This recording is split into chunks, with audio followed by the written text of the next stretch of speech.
कैसे हैं आप सभी? आशा करता हूँ आप सभी अच्छे होंगे और आज हम बात करने जा रहे हैं एमए के विद्यार्थियों के लिए ज्योग्राफी पेपर 7 जनसंख्या भूगोल पॉपुलेशन ज्योग्राफी। जैसे कि आप सभी को पता है एमए फाइनल के एग्जाम आ चुके हैं, बहुत जल्द आपके एग्जाम स्टार्ट होने वाले हैं।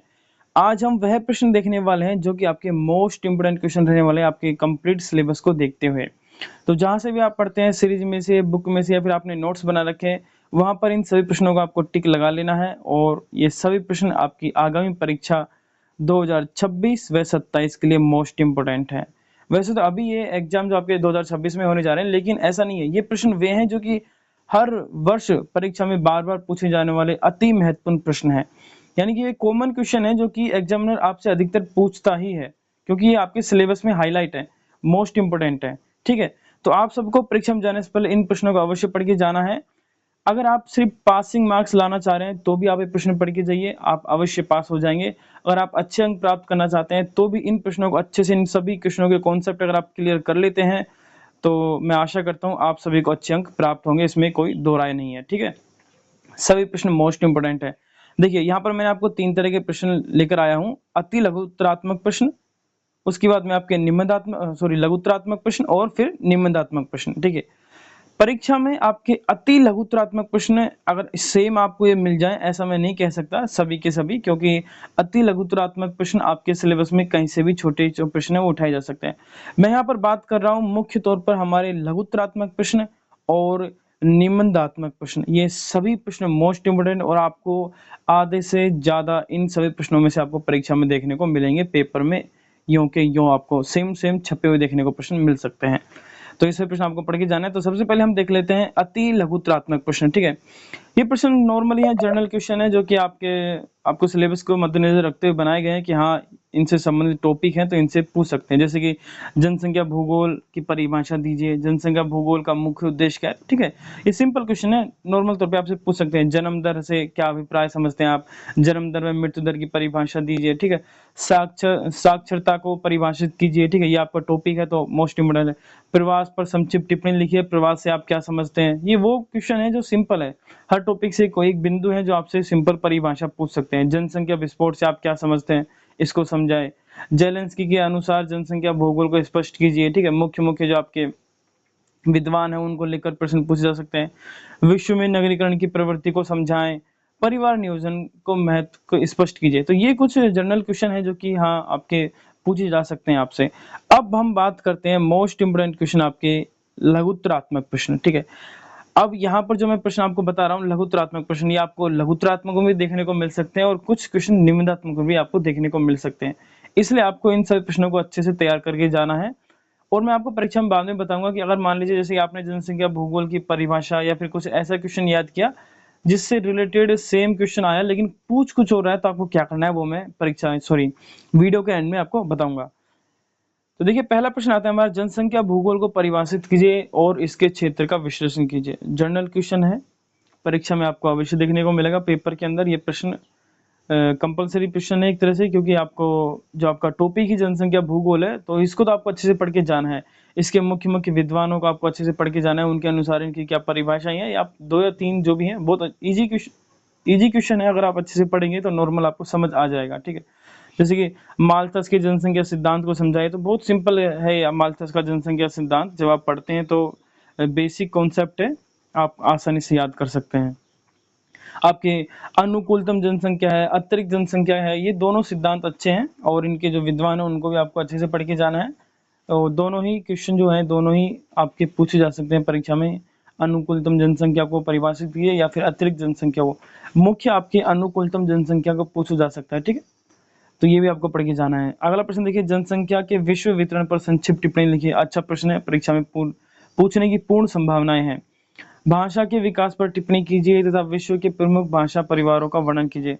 वैसे तो क्वेश्चन ज्यादा इंपोर्टेंट नहीं है, लेकिन हाँ पूछने की संभावना है, पूछा जा सकता है क्योंकि एक मुख्य प्रश्न है, मुख्य टॉपिक है। एक आपका ये जन्मदिन नहीं है, जन्म दर है। जन्म दर और मृत्यु दर पर विस्तृत लेख लिखिए। ठीक है, ये दोनों कॉन्सेप्ट को आपको एक बार अवश्य देख के जाना है, क्योंकि जन्म दर और मृत्यु दर से प्रश्न आपका अवश्य आपको पेपर में देखने को मिलेगा, या तो अति लघुत्तरात्मक में या लघुत्तरात्मक में या निबंधात्मक में, क्योंकि ये वो टॉपिक है जो हाईलाइट है आपके सिलेबस के अंदर। तो प्रश्न आने की पूर्ण संभावनाएं होती हैं ऐसे टॉपिकों से। अब हम बात करते हैं मोस्ट इम्पोर्टेंट क्वेश्चन, आपके निबंधात्मक प्रश्न, जिनसे आपके पूरी परीक्षा जो आपका पेपर है उसमें मुख्य रोल आपके निबंधात्मक प्रश्न ही निभाते हैं और यही हमें परीक्षा में उत्तीर्ण कराते हैं, पास कराते हैं। पहला प्रश्न, जनसंख्या प्रक्षेपण से आप क्या समझते हैं? जनसंख्या प्रक्षेपण की विभिन्न विधियां लिखिए। बहुत अच्छा प्रश्न है, मोस्ट क्वेश्चन है, अवश्य पढ़ के जाना है, परीक्षा में आने की पूर्ण संभावना है और वो भी निबंधात्मक में। प्रवास पर संक्षिप्त टिप्पणी लिखिए। ठीक है, ये प्रश्न भी काफी अच्छा है और पूर्ण संभावना है कि निबंधात्मक में ही पूछा जाए।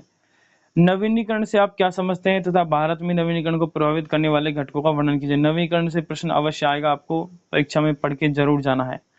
भारत की जनसंख्या वितरण व घनत्व के प्रतिरूपों का परीक्षण कीजिए। ठीक है, ये प्रश्न भी मोस्ट इंपोर्टेंट है। अगला प्रश्न देखते हैं, भारत के राष्ट्रीय जनसंख्या नीति पर संक्षिप्त टिप्पणी लिखिए। करंट को लेकर आपका ये प्रश्न पूछा जा सकता है, अच्छा प्रश्न है और इस वर्ष पूछने की चांस अधिक है, इसलिए मैंने इस प्रश्न को इंक्लूड किया है।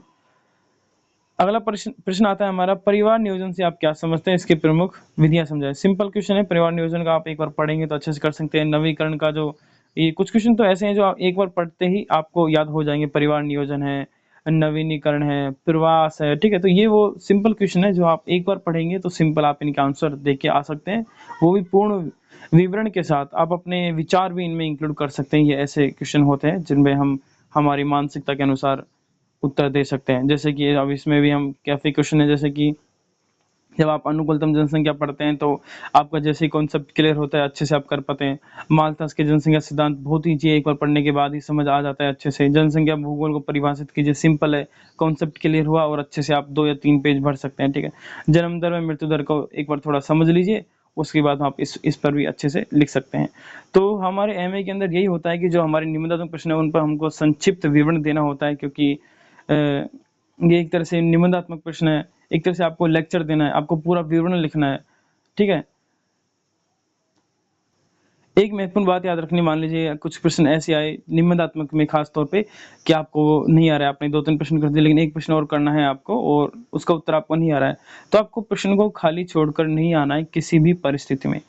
जिस भी जब अब पेपर आपका जनसंख्या भूगोल को लेकर है तो आपको जैसे कुछ भी जो भी आपने याद किया है उस प्रश्न में लिख कर आइए। ठीक है, परिवार नियोजन से संबंधित प्रश्न आ रहा है तो आप परिवार से संबंधित शुरू कीजिए और फिर बाद में जो कुछ आपको याद है जनसंख्या भूगोल से संबंधित वो सब आपको लिखना है, पर क्वेश्चनों को खाली छोड़कर नहीं आना है, यही आप ध्यान रखने की बात है। ठीक है, चाहे कुछ भी हो, आपको जितने भी प्रश्न है वो सभी करके आने हैं। जो कुछ आपको याद है वो उसमें लिख के आइए, चाहे से उस क्वेश्चन से रिलेटेड नहीं हो तब भी कोई बात नहीं, लेकिन ना करने से अच्छा है कि कुछ करके आए। ठीक है, तो यही सभी वे प्रश्न थे जो कि मोस्ट इंपोर्टेंट है आपकी आगामी परीक्षाओं को लेकर। सभी प्रश्न आपको परीक्षा में जाने से पहले अवश्य याद करके जाना है। वीडियो अच्छी लगे तो प्लीज एक लाइक जरूर करें, चैनल को सब्सक्राइब करें। आपकी जो प्रैक्टिकल की फाइल है वो भी बहुत जल्द आपको चैनल पर देखने को मिल जाएगी। एमए फर्स्ट ईयर वालों की तो है, फाइनल वालों के लिए भी बहुत जल्द मैं बना दूंगा प्रैक्टिकल फाइल ज्योग्राफी की, तो आप उसे देख सकते हैं, बना सकते हैं, अच्छे से डिटेल से मैं समझाऊंगा वहां पर। चैनल को सब्सक्राइब कर लीजिए ताकि वीडियो का लिंक आपको मिल जाए, नोटिफिकेशन आपके पास आ जाए। थैंक यू सो मच, मिलते हैं नेक्स्ट वीडियो में, तब तक के लिए धन्यवाद।